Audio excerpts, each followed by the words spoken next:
10 miles northeast of Aspen, Colorado, lies Margie's hut. Built in 1982 and situated at 11,300 feet, this two-story structure is owned by the 10th Mountain Division and offers amazing skiing right off its front porch. It's heaven. You just have to be able to get there. Check. Woo. Here like this. That's the snowmobile way. To here, and then it reconnects. You go in. This in here is the skin track that's super narrow. So you think That's you what makes do a sense. huge loop around? And then you take the snowmobile all the way to here, drop here. So I think if somebody wants to skin in from the bottom, they do this. On January 3rd, myself and a group of nearly a dozen of the best skiers I know departed Aspen for Margie's hut. We'd spent the night before shopping for food, double-checking our packs, and resting up. The hike-in shouldn't be terrible, but anytime you set foot in a national forest in winter, literally anything can happen. We unloaded our trucks, packed, and with safety always at the forefront, ran a few avalanche simulations to make sure our group knew what to do. You know, just in case. I'm less concerned today than I would have been yesterday, so that's good. And I think if we see anything, just stop and communicate. But obviously if something happens, we need to be super dialed with our Abbey rescue protocol. Do we all have Abbey 1 or training or plenty of drills? Okay. So just watch and observe and see how it goes down. Holy shit, a huge slide just happened. I just got taken out. The slide path is right fucking here. Go. Search. I don't know yet. Search. Somebody start getting a probe ready. Someone get a probe ready. Someone get a probe.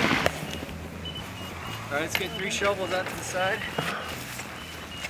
Shovel me. Got it. Got an arm, boy. Got an arm. The most important thing is go to search everybody and get the plus sign. Do not start probing, don't rush it. Because if you're 4 feet off, you're fucked. Our group decided the night before that it would be best to split the group. 2 of us would go by snowmobile, carrying much of the gear, and the rest would ski touring. Given the best skiing would be around the hut, we decided saving as much energy as possible would return the best time once we'd arrived. Austin and I took the sleds and most of the food up and around the backside of the mountain, and the group skied up the skin track. If all went well, we'd meet in a few hours and arrive at the hut together. Good stuff.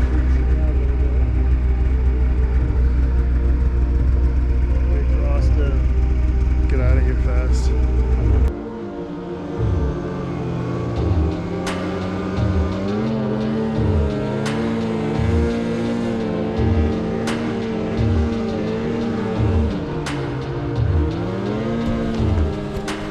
All right, so we made it to the end of the motorized vehicle zone. So Austin and I brought up a sled, 2 sleds full of gear. We're gonna dump this and go back for the crew. We could ski tour the whole way in, but honestly, there's so much fun to be had up here. We're trying to save our energy. So I'm gonna unhook all this stuff, we're gonna stash it, then we're gonna go down, find the team, and rally them back up.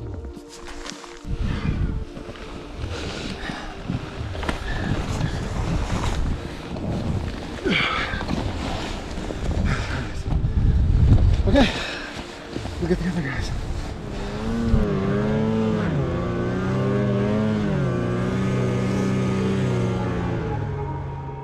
This is our rally point.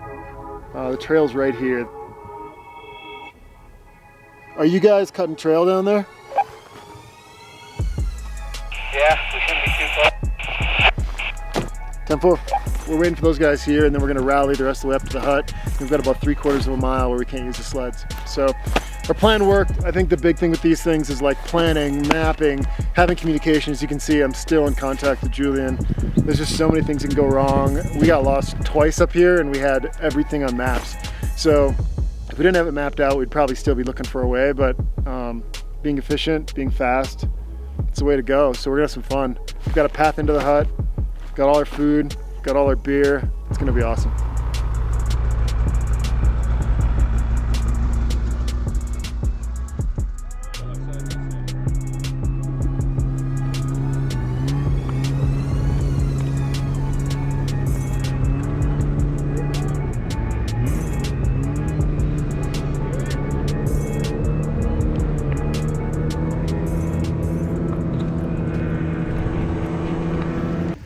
Look at this workhorse.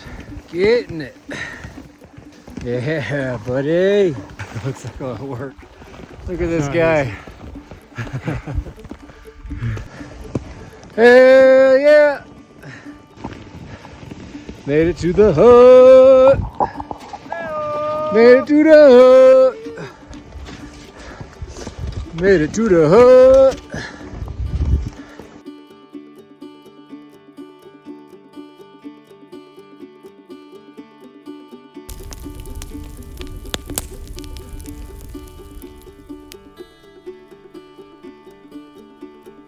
No electricity, no internet, no problem.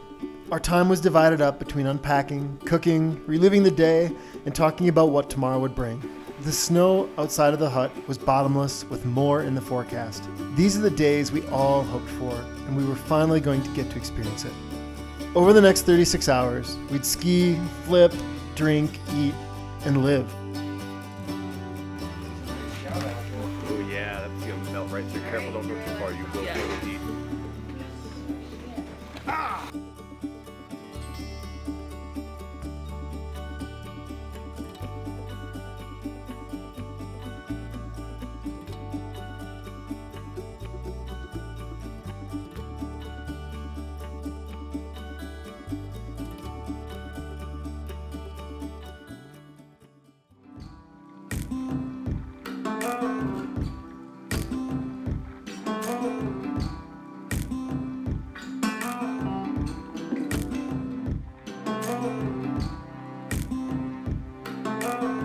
We're in a CIC, we could also take a bed, but there's no resistant slab on that face. With that said, over here is feeling solid.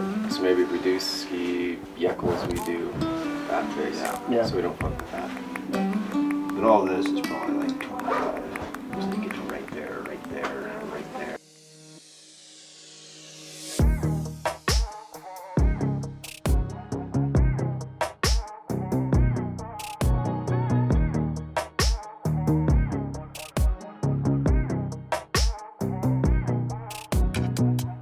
Steep lines, first tracks, and bottomless powder. Sure, there are no lifts at the bottom, but there are no lift lines either. These turns are hard-earned, but that's just another reason these days feel so special.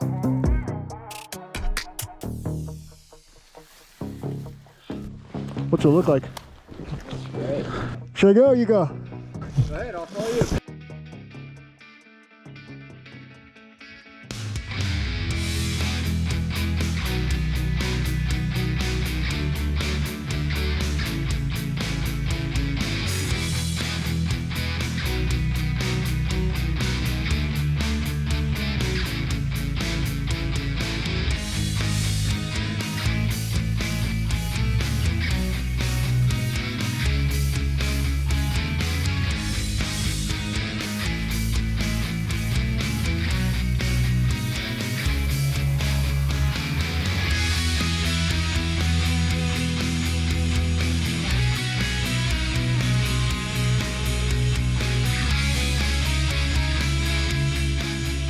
Our group was one for the ages, and as our time came to an end, to a person we dreaded leaving our little mountain home.